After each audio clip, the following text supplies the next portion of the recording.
Hello everyone, welcome back to my channel. If you are new, welcome.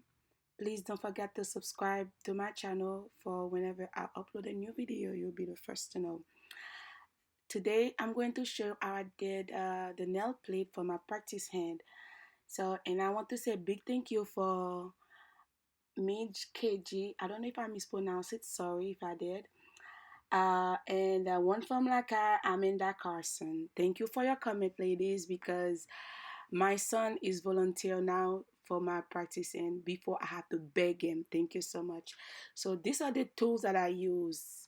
I purchased them on Amazon, so I will leave the link in the description box down below. If you want to see how I did my practice hand, I will leave the link down below as well.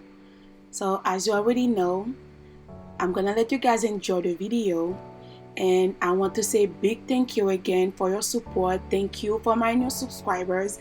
Thank you guys for your love and your support, and I'll see you next time.